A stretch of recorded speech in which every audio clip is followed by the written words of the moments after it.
other that we have to think about is the animals. There's a couple of really great facilitators here in the Yukon that have started bringing the animals into the room, whether that be, moose antlers or a hide or, sheep horns or something. And they're just having it in the room to hold that space that, we're all here for the sake of the animal.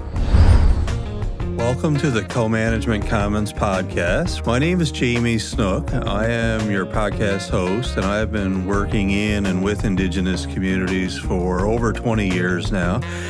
I am joined in this podcast by some of the leading practitioners, researchers, elders, and community members from this sector, where we discuss co-management in Canada with Indigenous peoples from coast to coast to coast. Please check out the show notes, where we always share lots of other resources. And in between episodes, your feedback is always encouraged and appreciated. So thank you very much once again, and take care.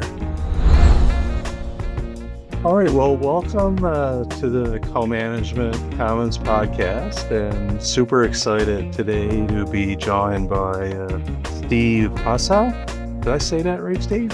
Yeah, you did. Good job. Perfect. And Michelle Dawson-Beattie from the Yukon Fish and Wildlife Management Board. And I'll just say to you both, I've been talking to a lot of people in the Yukon over the last few weeks and months doing these podcasts, and I would go out on a limb and say I think there's more co-management happening in the Yukon than probably anywhere else in Canada. It's been really interesting, so I'm keen to learn more about your board in particular, because I've talked to some resource councils, the Yukon Salmon Subcommittee, and I think they're all interlinked in different ways. So I'm hopeful we can put the puzzle together a little bit for listeners today. And but I always like to start by getting people to introduce themselves in a good way and let listeners know who everybody is. So maybe I'll just pass it over to one of you to start. You could draw straws. Go for it, Michelle. Okay. My name is Michelle Dawson-Beattie. I am the chair of the Fish and Wildlife Management Board here in the Yukon. I'm a proud member of the Champagne-Unaijaq First Nations. So Southwest Yukon is where I call home, and Champagne. I'm in between Whitehorse and Haines Junction. I'm going on my second term as chair of the Fish and Wildlife Management Board, but I've been on the board for, I think like 4 years now. And then prior to that, I was one of the co-chairs on the LSAC Renewable Resource Council, which is, the traditional territory of the Champagne-Unaijaq First Nation. So I've been involved a little bit for a little while. All right. And my name's Steve Hossack. I'm the executive director, almost said the acting executive director, but more recently the official permanent executive director for the Fish and Wildlife Management Board. And I've been working for the board for about 6 years now in various capacities, most recently as a strategic advisor. So I've handled a lot of our project work and the strategic planning and management of that. And it's been a great ride. I'm from Ontario originally, so I've had a lot to learn in the Yukon over the past 13 years or so, continually learning every day, all the time, which is great. And it is a bit nebulous sometimes to understand our complex co-governance or co-management framework. And as it evolves, it continues to be something that we try to unpack ourselves and figure out exactly how we should be implementing it. So I think we're learning at the same rate as everybody else, and I'm excited to see where it goes. Nice. You must be a good learner if Michelle, as the chair, decided to keep you on as the full-time executive director now. Well, he worked really hard for it. And why don't we jump in there and just try to maybe you could unpack it for people.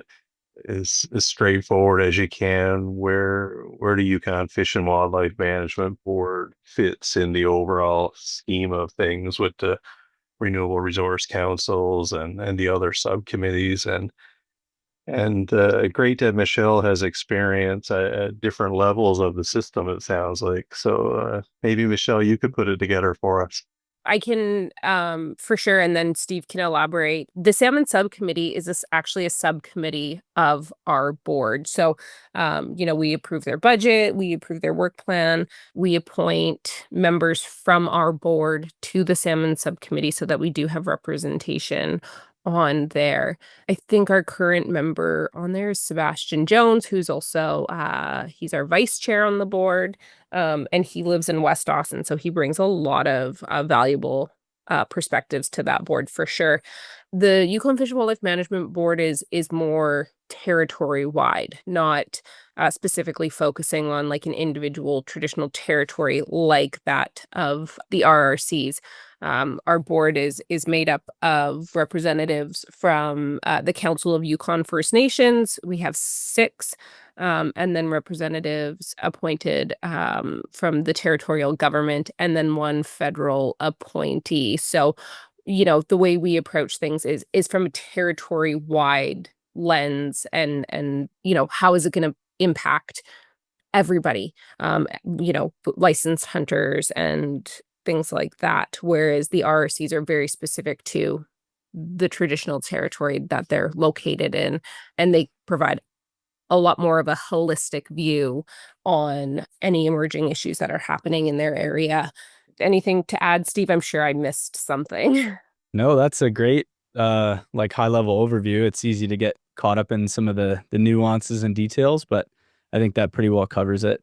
So just to clarify, the board is an advisory body. We make recommendations to various levels of government on all matters relating to fish and wildlife management. So that can cover policies, research, programming, legislation, different management frameworks, and regulations as well. So we are sort of responsible for incorporating First Nations traditional ecological knowledge, local knowledge, and scientific information that we receive through the Department of Environment mainly, and then just ensuring that all of that is integrated into management processes and decision making, acting, in the public interest and representing the values that are shared between all Yukoners. So the agreements that set out the board and the councils and the salmon subcommittee, chapter 16 of the umbrella final agreement, in essence, is really an agreement for all Yukoners.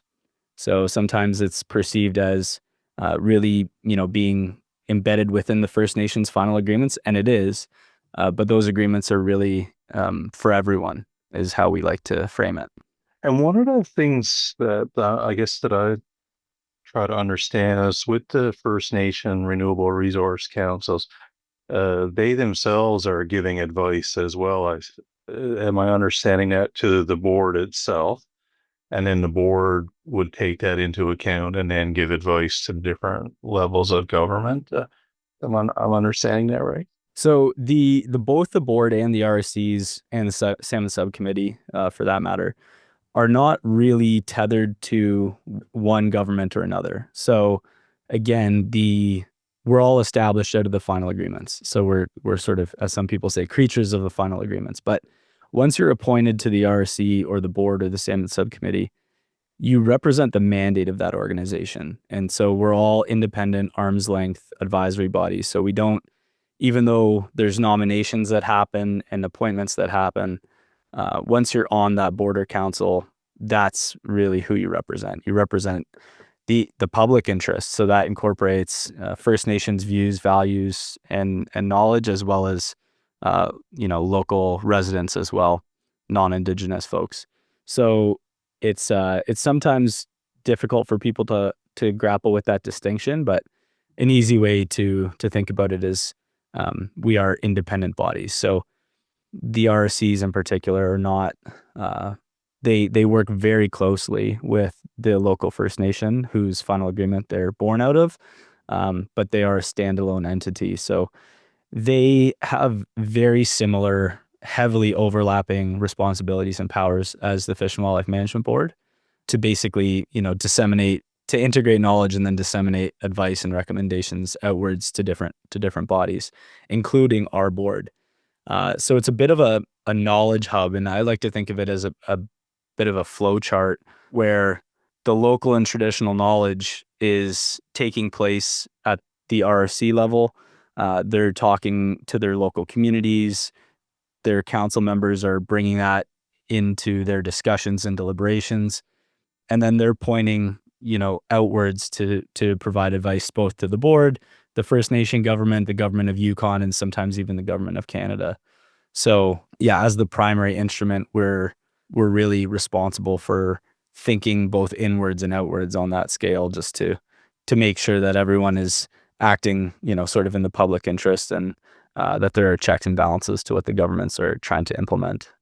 Yeah, I like the knowledge hub concept. That's at some point maybe we could talk some more about our domain that we have at comanagement.ca, and we're wanting to expand that out to be a sort of a digital knowledge hub of all things co-management in Canada. And some of the people I've talked to so far during this sort of sub-series of the podcast, I've talked to Nick Wisniewski at the Dawson, yeah. Dawson area, and also spoke to Dennis Zimmerman of the Yukon subcommittee.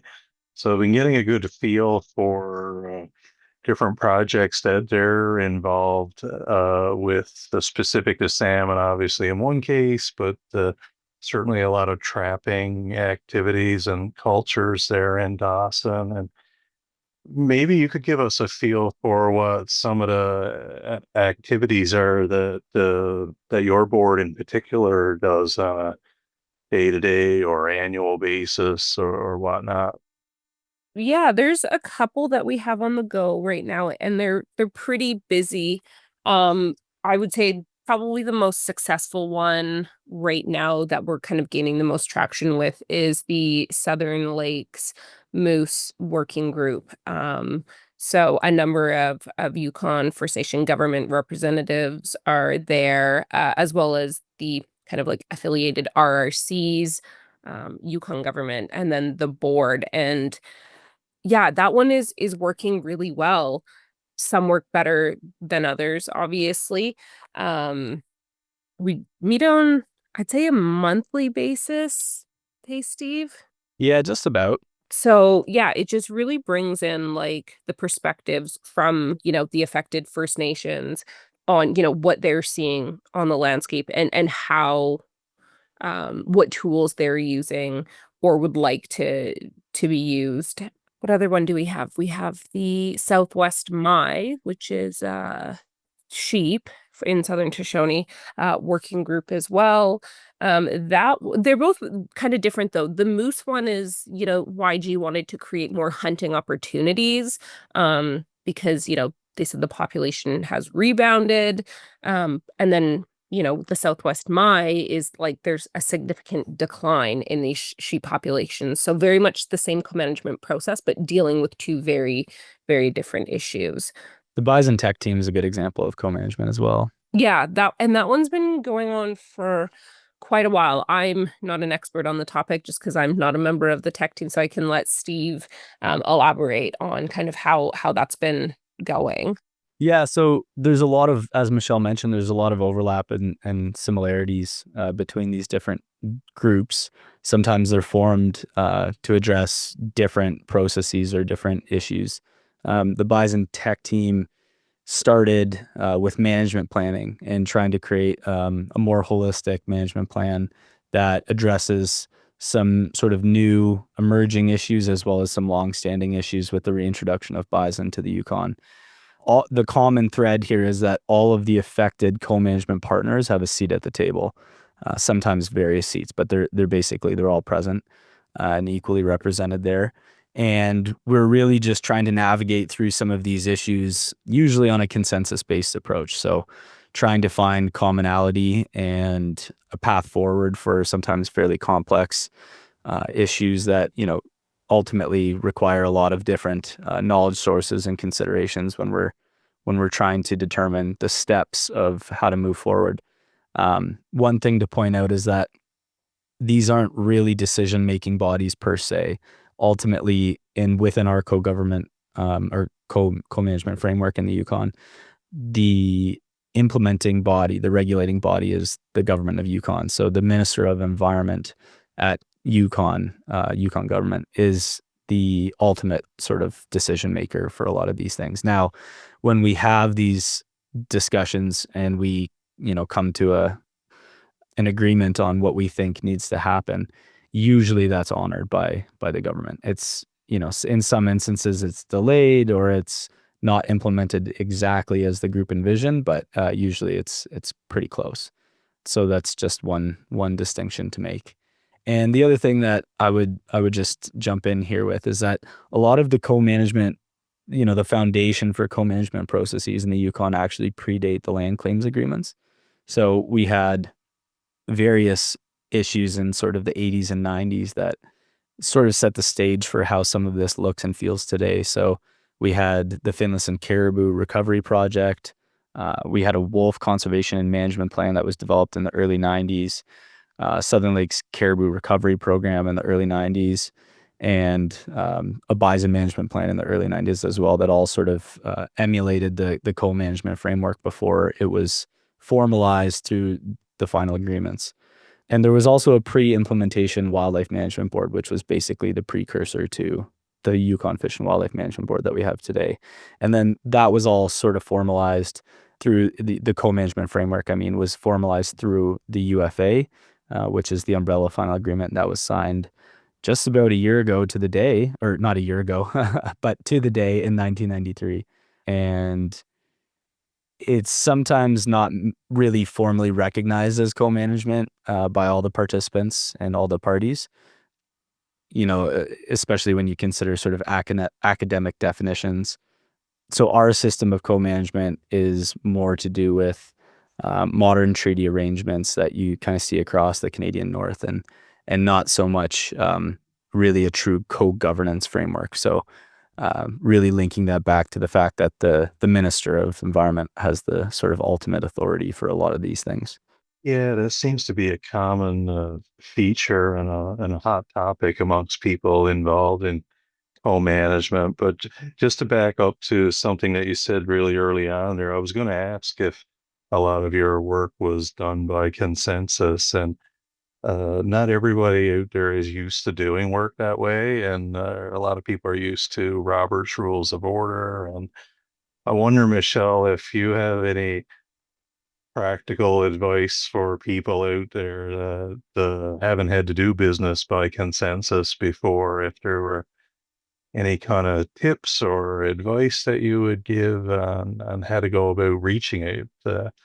I wish I had some really amazing advice, but we're all pretty diplomatic and very respectful in getting our points across. And I think just listening to one another and hearing each other out, because obviously these are very important topics and they affect, everybody around the table. And especially it affects those who aren't at the table. But, when I'm kind of thinking about things, the first thing I think about, or that we have to think about, is the animals. There's a couple of really great facilitators here in the Yukon that have started bringing the animals into the room, whether that be, moose antlers or a hide or, sheep horns or something. And they're just having it in the room to hold that space that, we're all here for the sake of the animal. And, conservation kind of being at the forefront of that. I would say that's kind of, the best. When you put it into that perspective, I think people are a lot more able to come together with consensus versus, their own personal agendas or whatever, it may be. But we're all pretty diplomatic, and yeah, we haven't really had too much issues. The only one I can kind of think about is where just the board has had to recuse itself because it doesn't either fall in line with our mandate, or it's just outside of the scope of kind of what we believe in. But that's kind of all I got. I like that the idea of bringing the animals into the conversation. It reminds me of a podcast that I did with Dr. Merle Ballard, who's a Anishinaabe scholar and thinker at currently at the University of Calgary, and she talks about three-eyed seeing and looking at things from a Western science and Indigenous science perspective, and in the third eye, bringing in the voice of the environment or the animals. And she certainly talks and cares a lot about Lake St. Martin in her neck of the woods. But I think that's a really smart idea on the part of the board and the facilitators to have it visual and physically present during conversations. It's really neat. I hadn't heard that suggestion, but I know you're probably being humble because I know everyone's diplomatic, but it has to obviously take a lot of patience and listening and understanding and uh, and being willing to take the time. I would suggest to get it done. It's not a sort of environment where you can rush things through with consensus. And one of the one of the things that I like to advocate for, I guess, in co-management as well, is making sure that we don't lose the gains that have been made in co-management. I'm just kind of curious to get your perspectives on what do you feel the state of co-management is right now in the Yukon, and maybe connect it to that if you'd like to comment is on this idea of governance as well, because many First Nations and Indigenous representative organizations are advocating for that, and rightfully so. And I just worry sometimes it might inadvertently make us lose some gains at the co-management level. But curious to pick your brains on that and see what you guys think. Um, I think I think co-management right now in the Yukon is on like an upwards trajectory. Like I said, not all of all of the working groups that we're on operate the same as one another. Actually, some of them are very, very different. So I think in that sense, it's really positive. Now, getting everybody to fully understand what co-management is, like, they get the general concept, but it's like, yeah, this how do we move forward? I think that's been kind of a little bit more challenging, but yeah, I think right now it's relatively positive. Would you say agree, Steve? Yeah, there's a lot of good momentum right now, and I think that we've had a government for the last few years that really believes in implementing the co-management framework that's outlined in the final agreements in the UFA. There's a few legislative reform processes that are underway that are sort of upholding that sort of Indigenous participation and in co-governance. And so there's frameworks being developed, particularly for our new minerals legislation and our new Public Lands Act, that really highlight First Nations involvement and in being a true co-government body, recognized by by the Crown, essentially, that they have an equal role to play. In terms of how that shakes out, what it looks like in the day to day, and who has sort of the final say on things, it's a little bit up in the air. In the processes that we're involved in, we frequently sort of butt up against these sort of more bureaucratic government timelines and processes, and so trying to take the consensus-based model where we're really trying to find agreement and harmony amongst a pretty diverse and large group with many different representatives, it doesn't always fit easily within that Western government framework. So that's something that we've, I think, felt collectively in the last, particularly 2 years, as some of these groups evolve and take on some pretty significant sort of undertakings. So we do, from my perspective, we do need a clearer, more established and agreed upon framework that allows us to understand the roles and responsibilities within the co-government and co-management framework in the Yukon.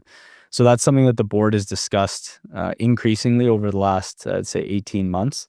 and something that we're, keenly aware of and want to help facilitate some of that discussion, whether it's through workshops or meetings with our partners, but really just trying to bring life to the spirit and intent of the UFA and the First Nation final agreements. And it's sort of an evolution of what's there. The agreements, they set the broad strokes, but how do you work with that day to day, and what does that look like, and who's responsible for what? Those are the questions that are sort of unanswered in those pieces. And so we're learning as we go, essentially. But it's sometimes you take a step backward for every two steps forward. But the big thing is that I think we have the momentum and the energy and the buy-in right now.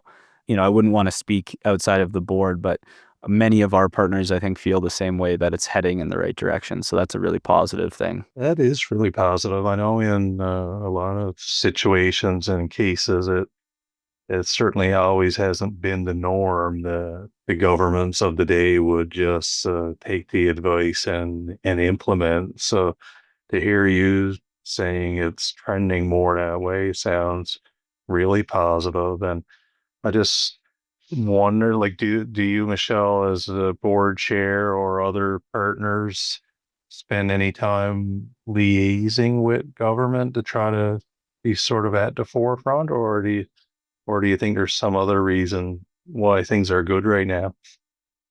I mean, yeah, our relationship, specifically with like the Department of Environment is really great. I think it's a very open and transparent and respectful relationship. And it always wasn't like that. Or yeah, we've like I said, we're here because we care about the animals. And so just coming together with that in mind.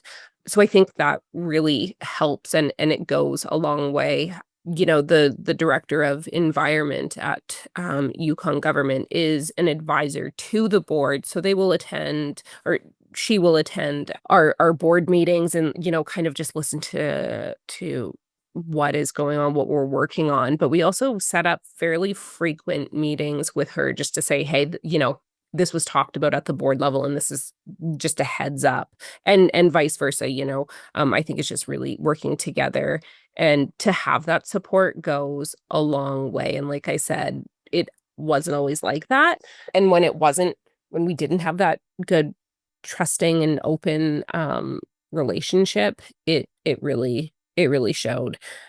So having, the support that we do from the Department of Environment has been super helpful. You are listening to a special Yukon edition of the Co-Management Commons podcast, supported by Yukon University and UArctic. The podcast is produced by Cloudberry Connections and hosted by Jamie Snook in collaboration with Kiri Staples and David Silas. Enjoy the rest of the conversation, and thank you for caring about Indigenous co-management and honoring our treaties. One of the things I was curious to ask you about, Michelle, as well, is I know some of the critiques of co-management in Canada in the early days is that it was definitely male heavy, and not a lot of youth either involved necessarily with the boards in the earlier days. I'm just wondering what have things progressed in that regard? And I just would say, just in one of my podcasts, I recently spoke to Jared Gonay and Norma Cassie, and they're doing a pretty cool youth project with salmon, and I thought that was super interesting to hear about. But would you say more young people and women and others are starting to be involved in the co-management system? I would say yes and no. The whole reason that I got involved with the LSAC, Renewable Resource Council, which is Champagne-Ajac First Nations RRC, is my grandma was on there, and she was so passionate about fish and wildlife and their habitat that she would talk to me about issues that they were facing. And actually, the just before she passed away is when I got appointed to the board, so I never actually got to sit on the council with her. But it was so I think there's been a lot of women involved, maybe not in leadership roles, but definitely supporting, and making sure that their voices were heard. So yeah, I got involved at a pretty young age. I think I was like 21, 20, when I first got appointed to the LSEC RRC. And part of that is like my upbringing. Champaign is a very small community. I was raised in the bush, by my dad and my grandma and my great grandparents. And so I have a really strong connection to the land that I come from, and, trying to do the best I can to take care of it, and not just take care of it for me while I'm here, but, you know, the younger generations that are, up and coming. I wish more youth would get involved, to sit at these tables, and listen to the elders, and listen to the progress that they've made, and where their stories are coming from. I think that would be a huge asset, because they're the ones that are going to be taking over, when we're not here anymore. And if they don't get involved now, you know who's going to do it? It's a bit of a struggle. I think there are youth that want to be involved, but this is something that we've kind of been fighting for a while. Is, we rely on a transfer payment agreement, and the honorariums. Like, sometimes the money just isn't there. So for somebody to take a day off work to go to sit at a full day board meeting, the juice isn't worth the squeeze sometimes, right? People's time is valuable.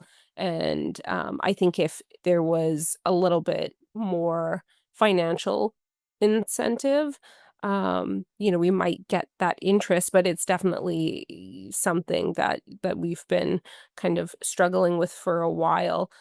We've actually, just on our board, we've had a number of like young women be appointed to the board. So it's been really great to see that. And hopefully it keeps kind of going up. But yeah, I would say there have been a lot of women in the past on these boards and councils who have done a lot of heavy lifting, but maybe aren't in those leadership roles and don't get that kind of spotlight or recognition, or maybe they don't want the recognition. They're happy to, let somebody else kind of take that lead. One of the things this sort of subset of podcasts, the Yukon University has been really supportive, and David Silas is one of the professors over there that helped get this on the go as well. And I think in some of his classes, he's hoping to bring more awareness to these opportunities, and encourage people to seek out the opportunities when they come up. So hopefully some people will hear about it, I guess, in their class and studies. But I would say people are probably more likely to get involved through experiences like yours. That had to have been motivating to watch your grandma be on the board, and it was probably an example that you followed. So I think we're fortunate that that happened. Mm-hmm.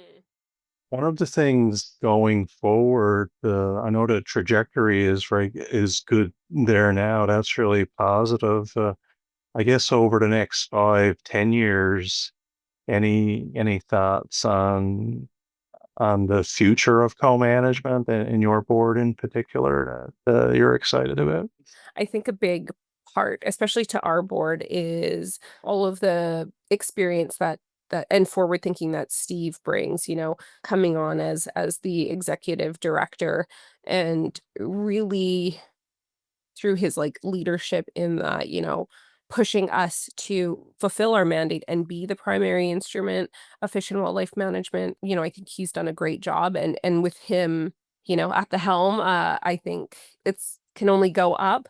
I can't speak for the other parties at the table, but I think having somebody, in those types of leadership and management roles really help. And when you're forward thinking like that, anything you want to add, Steve? Well, I appreciate the compliment. Um, yeah, I think Michelle's really touched on some great points. I think one of the things that excites me is the prospect of really learning how we can enhance and tighten up our relationships with some of our management partners, especially the First Nation governments. we do a really good job historically interacting and communicating and engaging with the Renewable Resources Councils. But I think there's a lot of room for improvement working closer with the First Nation governments, building that trust and that working relationship, and really fleshing out our mandate, as Michelle kind of alluded to. We are mandated to be able to make recommendations to First Nation governments, and that's something that we haven't done by and large in the past 20 years or so. Lots of informal conversations and meetings. We interface through, these co-management working groups, which is great. But, above and beyond that, it certainly wouldn't hurt us to just make space to engage more regularly and hear what they're thinking. And really, it comes down to our mandate to integrate local and traditional knowledge into our decisions and processes, so that we can make informed recommendations and that we do have that sharing of information both inwards and outwards. But as Michelle mentioned, a lot of this comes down to budgetary constraints and capacity issues. We have a small office. We have 3 staff. Right now we have 2 staff. And we need a team. We need a bigger team of people who can, integrate with our partners, attend their meetings, bring that information back into, our table and our venue with the board, and to share what we're talking about, what we're thinking about with them, and to find that space for integration and incorporating traditional views and values and knowledge. And that's, part of I think a natural growth of the maturity of the system. We're still in a growth phase right now, and we're still learning as we go.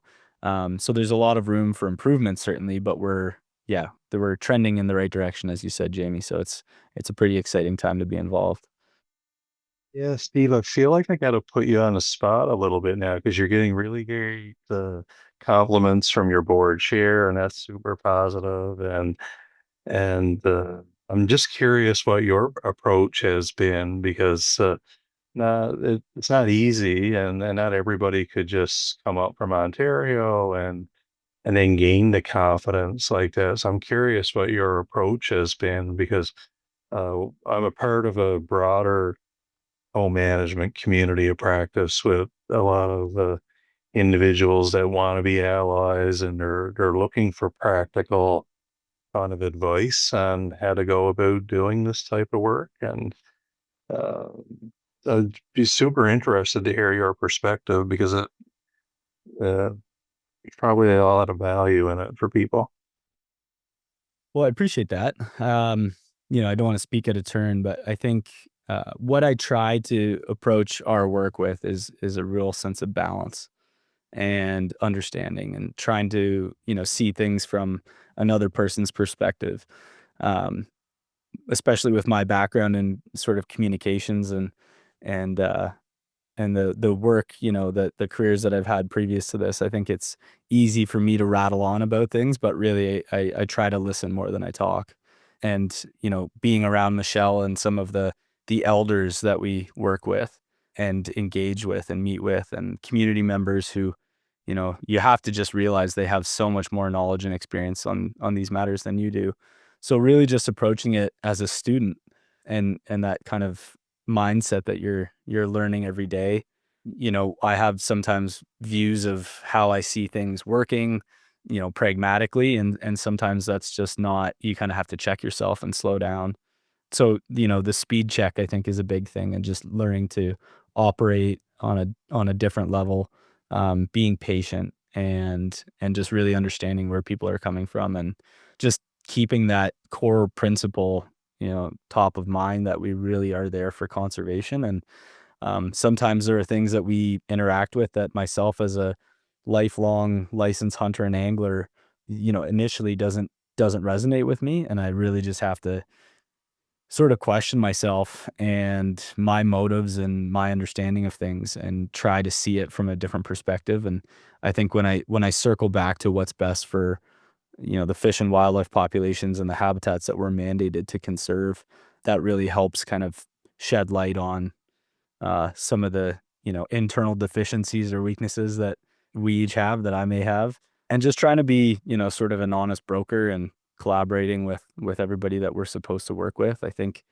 I was raised to believe in sort of team environments and support from, one another. And that's sort of been the approach that I've taken to date, is really just taking everything that I learn on the day to day and trying to integrate that into the work in the office, and the strategic planning of where we're going and how we're getting there. So yeah, it is tricky. I mean, coming from Ontario, you certainly don't have almost any connection to a co-management framework like that. So it was a steep learning curve, but I've learned from the best. Our board is a big board, 12 people, and we have appointments for about 5 years. And so I've seen a few different folks come and go over the years, and we've had some incredible people and knowledge holders sit on the board in my time on the staff team. So I really just try to take what I can and soak that up like a sponge, and keep it with me as I go. Well, my dad used to tell me, and probably because I was being a little sassy to him or just wasn't listening, but he's like, you have 2 ears and one mouth. Why don't you use your 2 ears and close your mouth? But I think it really resonates, when you have to sit back and just listen to, um, yeah, what these elders and these knowledge holders and keepers have to say is so important. Yeah, other guests that I've talked to, we've had some interesting conversations as well about cultural continuity and how a lot of the indigenous knowledge is certainly place-based, but it's also skills-based, and it's with the people. Like, you can't necessarily pick it up only by listening either, and you got to be out there on the land. And I guess I'm kind of curious now to ask you another question, Steve, in the sense that as a lifelong angler and hunter, as you mentioned, have you picked up any local indigenous knowledge along the way now? Not only by listening, but maybe being out there on the land with different folks. Yeah, definitely. I mean, my perspectives around everything have changed. I've been very fortunate to spend some time on the land with some really fantastic, uh, very knowledgeable, very lovely elders, and folks from Michelle's traditional territory from Champagne-Ajac, as well as a few other jurisdictions. And I think my perspective on things like catch and release fishing have been turned on their head. I mean, where I grew up, that's the be all and end all of conservation, is, this is what's best for the environment. And obviously living in the Yukon and working closely with Indigenous peoples, I've really come to question that and understand a different worldview, that, there is a very different perspective out there that I've come to admire and appreciate and try to internalize with my own actions. And so one of the things I don't do anymore is I do not catch and release fish. Now, obviously, there's sort of a regulated spectrum there where, like, sometimes we have to as licensed anglers, and so I'll adhere to the law when I have to, but I don't go out to catch fish for fun. It's not something that I believe in anymore. That's something that I've learned from the elders that I've spent time with and folks that I've learned from and been on the land with. And again, just going back to thinking from the perspective of what's best for the fish, what's best for wildlife. And it really challenged my, I guess, preconceived notions of what's right and what's wrong. So that's one example of something that I've done differently. I'd say in terms of my for a hunting sort of perspective, I've certainly changed some of my behaviors in terms of how I thank and process an animal when I've harvested an animal, just showing a deep respect for that animal and taking its life and really valuing what it has to offer, and right down to gestures or actions of thanks, and respecting that that's a life that you've taken. So things like taking the eyes out and putting moss in the eyes and putting food in the mouth, and removing certain organs first, and how you hang them, and just trying to be as respectful to the place that I live and am fortunate and privileged to recreate and hunt and fish in and spend time on the land, and just try to just honor that, I guess, as much as I can, recognizing that it's not my culture, it's not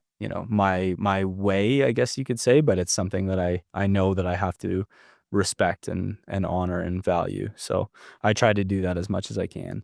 But yeah, that could be a full podcast of, things that you can learn from the people around you. And yeah, I feel very fortunate to have spent time with various people who have taught me a lot about the environment that we live in up here. Yeah, well, that's a nice answer. I think you're going to be the executive director there for a long time. It seems like you have a really nice team, and nice dynamic between both of you as well. And just to be respectful of both your time, I know it's the end of the day there now in Whitehorse, and Michelle is just in after a lot of hard work.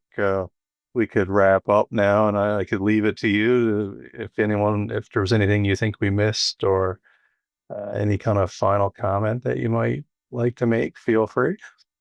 No, I just really appreciate, you reaching out. And yeah, I think, when when we're at these decision making tables, just thinking about who we're there making decisions on and for, and it's the ones that can't speak for themselves, like the fish and the wildlife. So just being, mindful of that, and yeah, try to leave things better than how you found them. Yeah, and just really appreciate taking the time and getting to sit down and chat. Thanks, I appreciate that, and certainly would like to stay in touch. Thanks, Jimmy. Thank you so much. All right, you guys take care. Thank you for listening to the full podcast. Please like the podcast, subscribe, and leave comments so we can connect. If you are interested in joining a dedicated Indigenous community of practice with many of Canada's leading practitioners and thinkers in this area, you can skip over and visit our website at www.co-management.ca. Getting signed up is easy, and professional development is a tangible and effective way to show your commitment to reconciliation.